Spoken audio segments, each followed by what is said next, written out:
Profitez de l'histoire suivante. Mon ancien compagnon a engendré un enfant avec ma sœur en la trahissant, et désormais, ma mère brandit la menace de m'exclure du patrimoine de notre aïeul si je refuse de participer à leur mariage. J'ai rencontré mon ex-petit ami, Zach, il y a presque 6 ans alors que je travaillais dans un restaurant. Il était vraiment gentil, charmant et mature. Il me faisait me sentir aimé et spécial. Pour un peu de contexte, j'ai grandi dans une famille dysfonctionnelle. Mon père et ma mère étaient tous les deux alcooliques et se disputaient toujours. Mon père est décédé lorsque ma sœur Béatrice est née. Pour une raison quelconque, ma mère était beaucoup trop attachée à Béatrice depuis sa naissance plutôt qu'à moi. C'est pourquoi Béatrice était pratiquement choyée par ma mère. Après l'arrivée de Zach dans ma vie, j'ai ressenti un sentiment de plénitude renouvelé. Il était attentionné et bienveillant, me couvrant toujours de cadeaux et m'emmenant faire de longs trajets en voiture. Avec lui, je me sentais complète. Cependant, notre relation n'a pas été toute lisse au début. En fait, il m'a trompée 4 fois et m'a même quitté 2 fois pour être avec d'autres filles. Chaque fois que ça ne marchait pas avec elle, il revenait en pleurant en disant que j'étais la bonne et me demandait pardon. Avec du recul, j'avais une telle estime de moi si basse à l'époque que je pensais pouvoir le faire changer pour moi. Mais ses agissements ont continué. Il continuait à suivre des femmes au hasard sur Instagram et j'ai découvert qu'il avait échangé des messages avec son ex, ce qui a provoqué une énorme dispute entre nous. Pendant ces disputes, il essayait de me faire croire que je devais être une meilleure petite amie pour lui si je ne voulais pas qu'il soit distrait. Tout cela a commencé à me peser, donc j'ai décidé de faire une pause avec lui en lui disant que j'avais besoin d'éclaircir mes idées. Il a commencé à se disputer avec moi en me disant que je faisais une grosse erreur, mais je savais avoir besoin d'un peu d'espace loin de lui pour réfléchir. Pendant ce temps, je lui ai clairement fait comprendre que je ne voulais pas qu'il parle à ma mère et ma sœur à ce sujet car il s'était attaché à lui après que je les avais présentés. Il m'a dit que si je voulais parler avec THM, je le ferais. Tu n'as pas le droit de m'en empêcher. J'ai essayé de lui faire entendre raison en lui expliquant que c'était notre affaire privée et qu'il ne devait pas aller tout raconter à ma famille s'il voulait que ça fonctionne entre nous. Cependant, mon ex envoyait souvent des messages à ma famille et même traînait avec eux. Ma mère et ma sœur me mentaient ensuite si je leur demandais s'ils étaient en contact avec Zach. À cause de leurs nombreuses rencontres et messages, ma famille a découvert que j'avais rompu avec Zach et cela ne leur plaisait pas. Ils m'ont confronté, me disant que je devais arrêter cette histoire de rupture et me remettre avec Zach. Ma jeune sœur, Béatrice, a commencé à me dire à quel point Zach m'aimait et regrettait ma présence, donc je devais arrêter mes caprices, sinon quelqu'un d'autre pourrait s'intéresser à Zach. Je leur ai demandé s'ils savaient pourquoi j'avais demandé une pause à Zach, ce qui les a choqués. Ma mère a hoché la tête. Elle m'a dit que Zach lui avait tout raconté et qu'elle ne comprenait toujours pas pourquoi j'avais besoin de distance par rapport à lui. J'ai essayé de lui expliquer qu'il échangeait des messages inappropriés, avait quitté 2 femmes pour moi et continuait à être en contact avec son ex, mais ma mère m'a interrompu en disant que nous étions jeunes et que les hommes faisaient parfois ça. Mes yeux se sont écarquillés de surprise et je lui ai demandé si mon père avait déjà été infidèle. Elle a secoué la tête en disant qu'elle avait en fait trompé mon père une fois parce qu'elle était saoule, mais que mon père avait choisi de lui pardonner. Elle a continué en disant que je devais faire preuve de grâce envers Zach puisque c'était le seul à être resté à mes côtés. Je ne sais pas pourquoi, mais les paroles de ma famille m'ont touchée, alors j'ai décidé de me remettre avec Zach dès le lendemain. Mais cette fois, je lui ai dit que nous devions tous les deux suivre une thérapie pour aborder ces problèmes d'infidélité. Il a accepté à contre-cœur et nous avons eu quelques séances pour tenter de comprendre les causes profondes de son comportement. En conséquence, notre communication a commencé à s'améliorer et notre relation a commencé à avoir des changements positifs. Il a arrêté de suivre des filles au hasard et ne envoyait plus de messages inappropriés. Message à quiconque. C'était un moment de bonheur dans notre relation. Nous avions une vie sexuelle saine et dans l'ensemble, tout semblait bien aller. C'est pourquoi j'ai commencé à être impatiente de me marier avec lui, mais Zach a dit qu'il croyait qu'il fallait assurer nos finances avant de penser au mariage et aux enfants, donc j'ai respecté cela. Vraiment, il devenait le partenaire idéal pour moi ou du moins je le croyais. Cependant, le mois dernier, j'ai découvert quelque chose qui a totalement bouleversé ma vie. Mon petit ami me trompait avec ma sœur Béatrice. Son mensonge a été révélé quand il a prétendu être hors de la ville pendant une semaine, mais j'ai découvert des reçus dans sa poche qui montraient qu'il était resté en ville tout ce temps.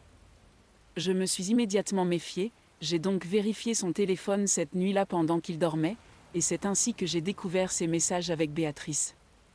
Il y avait des centaines de messages où ils se déclaraient leur amour mutuel et échangeaient des photos dénudées. J'avais les larmes aux yeux en ressentant la douleur de mon cœur en réalisant que ma propre sœur m'avait fait ça.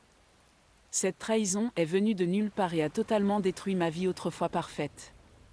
Béatrice et moi étions proches depuis l'enfance. Je l'aimais et veillais sur elle. Comment a-t-elle pu me trahir ainsi? En y repensant, il y avait des signes que j'aurais dû remarquer. Le comportement excessivement affectueux de Béatrice envers Zach et ses regards persistants occasionnels auraient dû éveiller des soupçons, mais j'étais trop insouciante. Je savais que je ne pourrais jamais pardonner à Zach cela, donc j'ai décidé de prendre des captures d'écran de tous leurs messages et de les envoyer sur mon adresse email comme preuve. J'ai confronté Zach le lendemain à ce sujet, et nous avons eu une dispute animée. J'ai exigé de savoir comment il pouvait trahir notre confiance, surtout avec ma sœur cadette. Sa réponse m'a brisée. Il a prétendu ne plus m'aimer, disant que j'avais changé et que je ne lui accordais plus d'attention. J'ai commencé à lui crier dessus, lui disant comment je m'étais accrochée à lui et avais décidé de lui pardonner tout ce qu'il m'avait fait de mal alors qu'en retour il m'avait trahi. Il y a quelques jours, mon ex m'a trompée en couchant avec ma sœur. Sans la moindre remords, il m'a dit que ma sœur le comprenait mieux et qu'il avait réalisé qu'il s'était trompé de sœur depuis le début. Après cela, il a fait ses valises et est parti, me laissant derrière moi en pleurs. Quand j'ai appelé ma mère pour la confronter à ce sujet, elle a d'abord été choquée, mais quand elle a découvert que Zach voulait être avec Béatrice, elle a commencé à dire que peut-être Zach n'était jamais censé être avec moi et que je devrais être heureuse pour ma jeune sœur. Je ne pouvais pas croire à quel point ma propre mère pouvait être cruelle. Elle était prête à pardonner à Zach de m'avoir trompée tant qu'il sortirait avec Béatrice. J'ai abrégé la conversation avec ma mère. Cette nuit-là, j'ai pleuré jusqu'à m'endormir. J'ai ressenti toutes sortes d'émotions perdues, effrayée, en colère, et comme si j'avais été utilisée.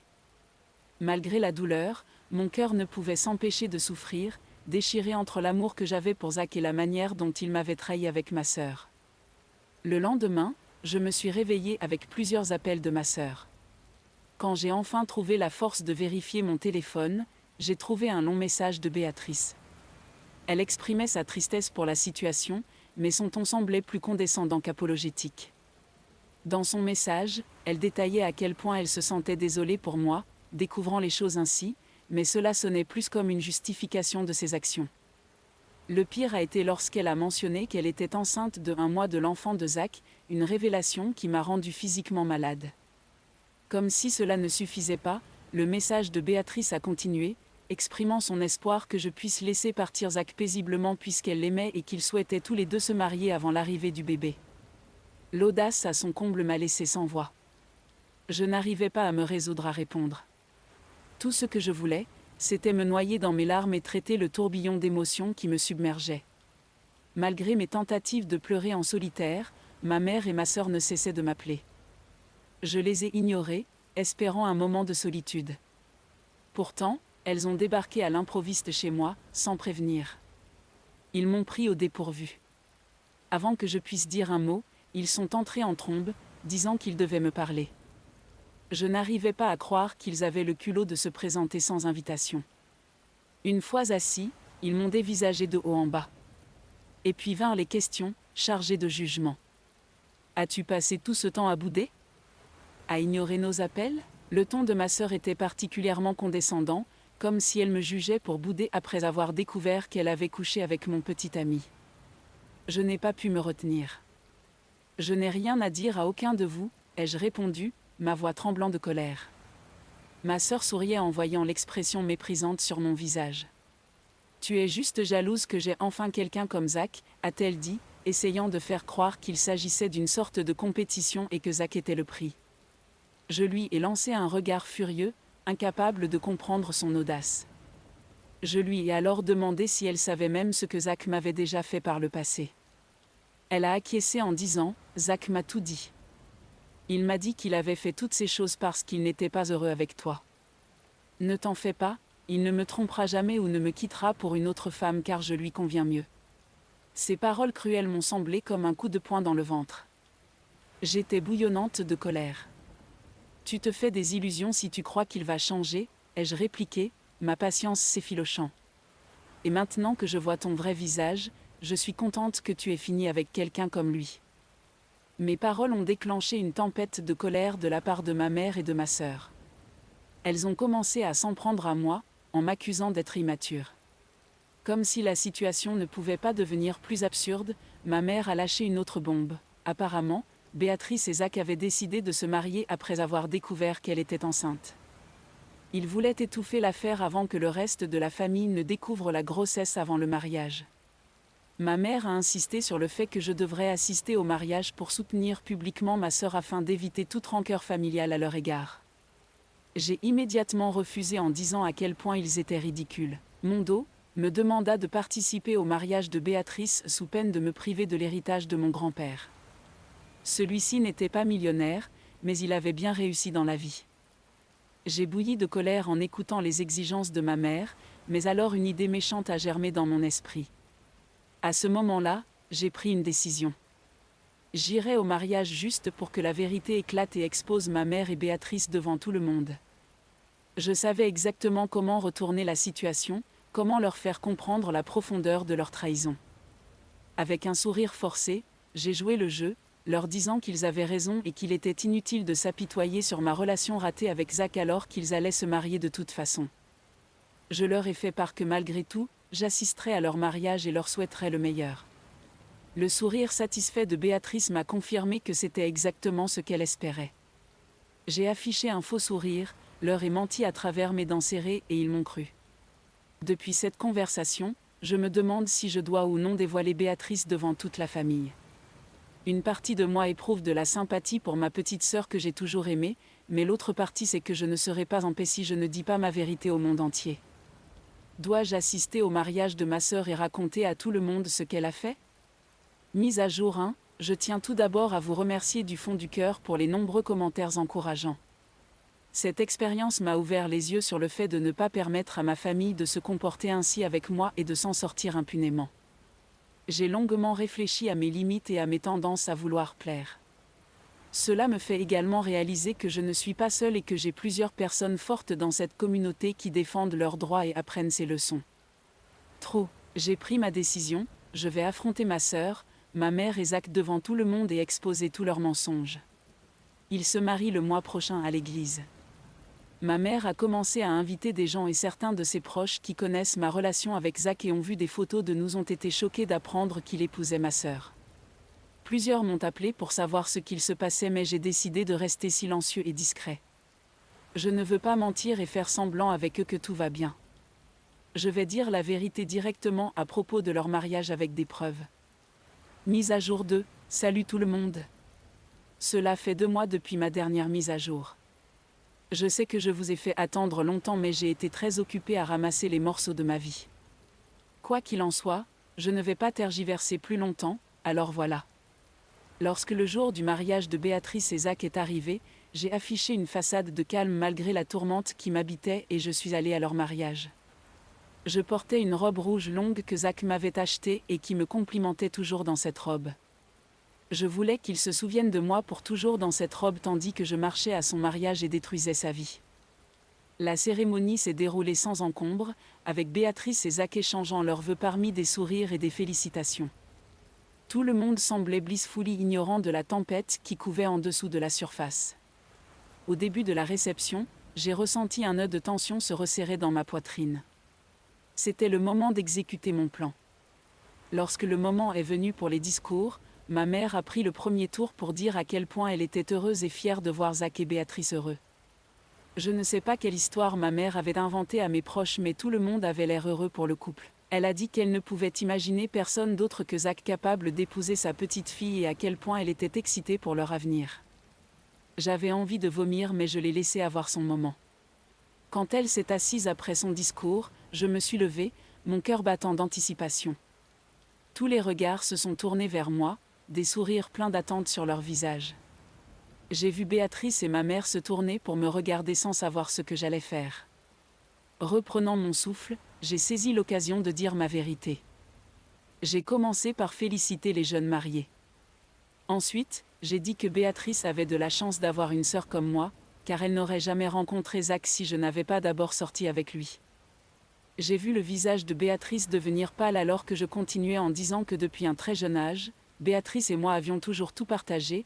C'est peut-être pourquoi Béatrice pensait qu'en tant qu'adulte, elle pouvait aussi partager mon petit ami.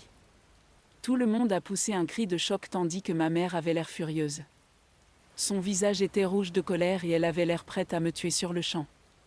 Honnêtement, je m'en fichais, alors j'ai continué en disant comment Zach m'avait trompé à plusieurs reprises au beau-père des années et comment j'avais été choquée de découvrir que ma propre sœur couchait avec lui. À chaque mot, la pièce est tombée dans le silence, accrochée à chaque syllabe que je prononçais.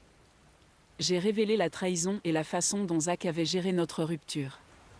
Le choc a traversé l'assistance, l'incrédulité se lisant sur leur visage.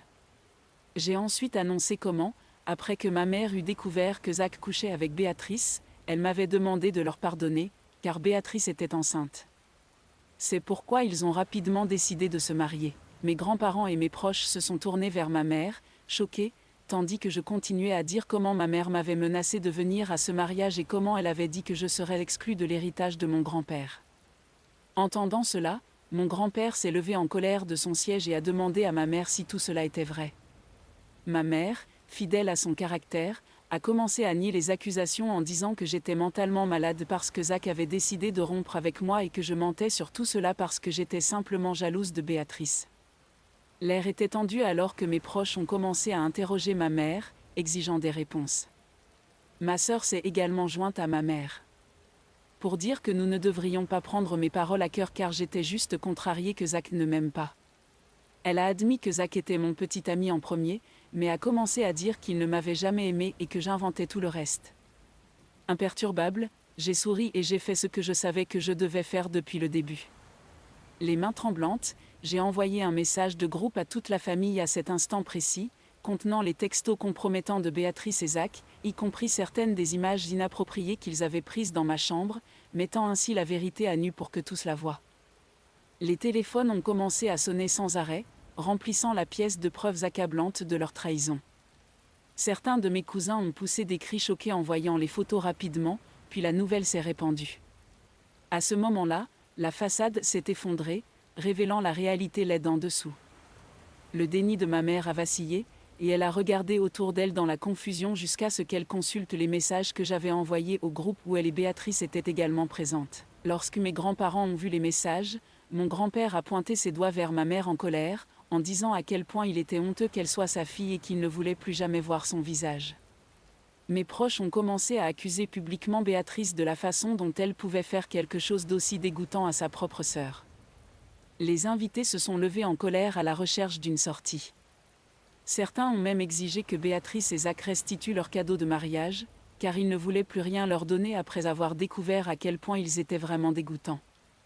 Alors que le chaos se déroulait, mes grands-parents sont venus me prendre dans leurs bras en me disant à quel point ils étaient désolés pour tout. Pour la première fois, j'avais des gens qui venaient vers moi et qui comprenaient exactement ce que je ressentais. Tous les doutes sur le fait d'avoir agi de la bonne manière ou de la mauvaise manière en les exposant ont disparu de ma tête. Mon grand-père a ensuite annoncé qu'il exclurait ma mère et ma sœur de son testament et que son enfant illégitime n'avait pas sa place dans cette famille. Entendant cela, Béatrice s'est mise à pleurer alors que ma mère se précipitait pour la réconforter. Béatrice, Zach et ma mère ont dû quitter le lieu visiblement embarrassés alors que mes proches continuaient de les interroger. Je restais là, satisfait de savoir que j'obtenais enfin la vengeance que j'avais toujours voulu. Après leur départ, le mariage était pratiquement terminé. Ma famille ne voulait pas me laisser seule dans un moment si vulnérable, alors mes grands-parents ont invité tout le monde chez eux pour que nous puissions discuter. J'aurais aimé pouvoir faire ça plus tôt. J'aurais dû demander de l'aide à ma famille au lieu de me complaire dans l'auto-apitoiement. J'étais tellement concentrée sur mon chagrin que j'avais oublié à quel point le reste de la famille m'aimait. J'ai pleuré et ri alors que nous étions réunis chez mes grands-parents, entourés par la chaleur de l'amour familial. Avec le recul, je suis content d'avoir révélé ce que Béatrice, Zach et ma mère avaient fait. Depuis leur mariage, ils se sont fait discrets car tous mes proches sont extrêmement en colère contre eux. Personne n'est de leur côté. Je sais que j'ai perdu Béatrice pour toujours puisque je ne pourrai jamais être proche d'elle après m'avoir trahi, mais cela me blesse que ma mère ne voie que son bonheur et pas ma douleur. Mise à jour 3. Bonjour, bonsoir. Waouh, je n'arrive pas à croire que cela fait 6 mois depuis ma dernière mise à jour. La vie passe vraiment trop vite à mon avis. Merci encore pour tous vos conseils et commentaires. J'ai essayé de tout lire et je voulais vous donner une petite mise à jour. Ces 6 derniers mois, j'ai commencé à recoller les morceaux, petit à petit. Malgré la douleur et le chaos, j'ai découvert une force intérieure qui m'a permis de continuer. Les jours ont passé, les semaines se sont écoulées, et j'ai lentement recommencé à me sentir moi-même. Mes grands-parents et mes cousins ont été mon plus grand soutien. De nos jours, je vais chez mes grands-parents tous les week-ends pour jouer au Scrabble avec eux. Je travaille dur au bureau, alors je trouve rarement le temps de m'asseoir et de ressasser le passé. J'ai rejoint une salle de sport pour me tenir occupée. Avant d'oublier, je dois mentionner qu'une semaine après le mariage, Zach m'a envoyé un message. C'était inattendu. Voir son nom apparaître dans mes notifications a fait ressurgir tous les mauvais souvenirs. Je vais simplement paraphraser son message. Il a essentiellement mentionné qu'il me manquait. Il m'a dit qu'il aurait voulu que les choses se terminent différemment entre nous et maintenant que la réalité s'est imposée à lui, il n'arrive pas à croire qu'il va être père si prochainement alors qu'il n'en a même pas envie. Il a dit qu'il aurait aimé pouvoir revenir en arrière et agir correctement avec moi. Tout son message sonnait tellement pathétique et je ne sais pas pourquoi il aurait pu penser à me contacter. Je n'ai même pas pris la peine de lui répondre. Au lieu de cela, je l'ai complètement bloqué. Mais il y avait en moi, une petite part, une sorte de dernier sursaut, qui n'a pas pu résister à l'envie d'envoyer une capture d'écran de son message à Béatrice. C'était ma façon de dire, regarde, voici ton mari, qui me contacte encore alors que tu pensais être une meilleure femme que moi. Après cela, j'ai bloqué à la fois Béatrice et ma mère. Il était temps de refermer ce chapitre de ma vie pour de bon, de me concentrer sur ma propre guérison et mon bien-être. Grâce à certaines de vos recommandations, j'ai commencé à aller en thérapie. C'est devenu mon refuge, un endroit où je peux démêler le chaos d'émotions qui me submerge. Pour être honnête, cela a été assez difficile au début de revivre ce qui m'était arrivé, mais à chaque séance, je me suis sentie un peu plus légère, un peu plus maître de mon propre récit. Ce n'a pas été un chemin facile, mais chaque jour qui passe, je me sens plus forte. Je ne cherche plus à rencontrer quelqu'un pour le moment et n'ouvrirai mon cœur que lorsque je serai pleinement guérie et prête.